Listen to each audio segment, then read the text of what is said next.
আজকে আমি বানাবো ট্যাংরা মাছের ঝাল। দেখো মাছগুলোর সাইজ বেশ বড় বড় আছে।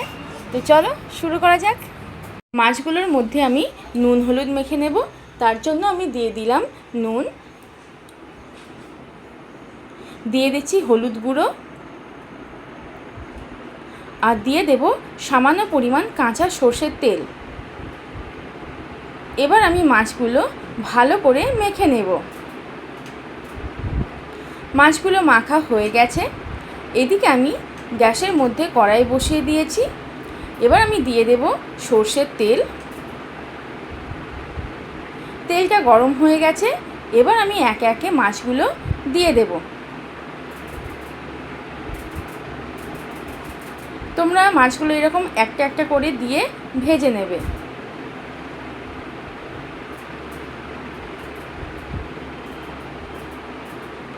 আমার এখানে অনেকগুলোই মাছ রয়েছে, তো সব মাছ একসাথে দেওয়া যাবে না। তো মাছের একটা সাইড ভাজা হয়ে গেছে। এবার আমি মাছগুলো উল্টে নেব।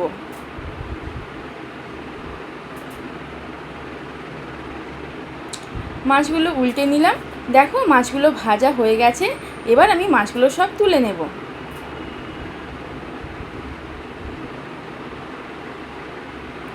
এবার বাকি যে মাছগুলো রয়েছে সেগুলো আমি একটা একটা করে দিয়ে দেব।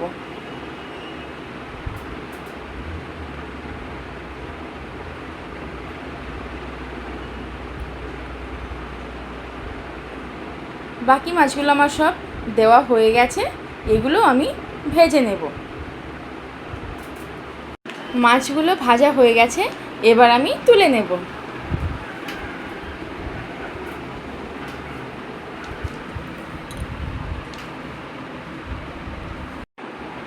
কড়াইয়ে আরেকটু আমি সামান্য পরিমাণ তেল দিয়ে দিচ্ছি। এবার আমি দিয়ে দেব ফোড়নের জন্য কালো জিরে। এবার আমি দিয়ে দেব পেঁয়াজ বাটা। পেঁয়াজ বাটাটাকে ভালো করে তেলের মধ্যে নাড়াচাড়া করে ভেজে নিতে হবে। ব্রাউন কালার হয়ে গেছে। এবার আমি দিয়ে দিচ্ছি একসাথে বেটে রাখা আদা রসুনের পেস্ট। আমি আদা রসুনটাকেও ভালো করে নাড়াচাড়া করে নেব। এবার দিয়ে দেব লঙ্কা বাটা। আমি 3 চামচ মতো লঙ্কা বাটা দিলাম। দিয়ে দেব 1 চামচ জিরের গুঁড়ো,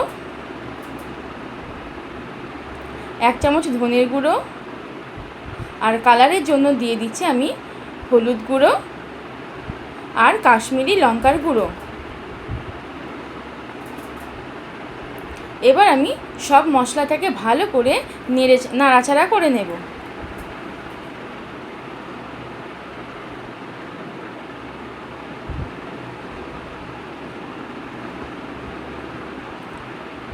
মশলাটাকে ভালো করে এরকমভাবে তোমরা নেড়ে নেবে। আমি আরেকটু পরিমাণ জল দিয়ে দেব। জল দিয়ে আমি আরেকটু কষিয়ে নেব।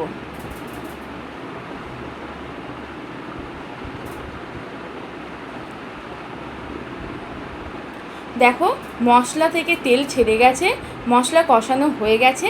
এবার আমি দিয়ে দেব জল।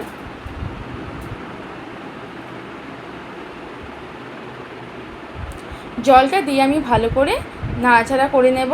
এবার আমি দিয়ে দেব আন্দাজ মতো লবণ। লবণটা দিয়ে আমি ঝোলটা আর একবার নেড়ে নেব। এবার আমি 10 মিনিট ঢাকনা চাপা দিয়ে রেখে দেব।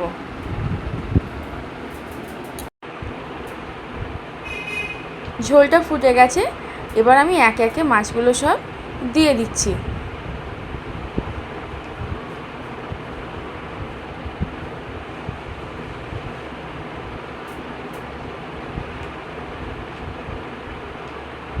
মাছগুলো দেওয়া হয়ে গেছে। এবার আমি নেড়ে নেব।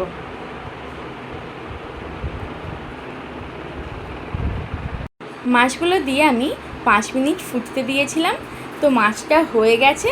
এবার আমি নামিয়ে ফেলবো।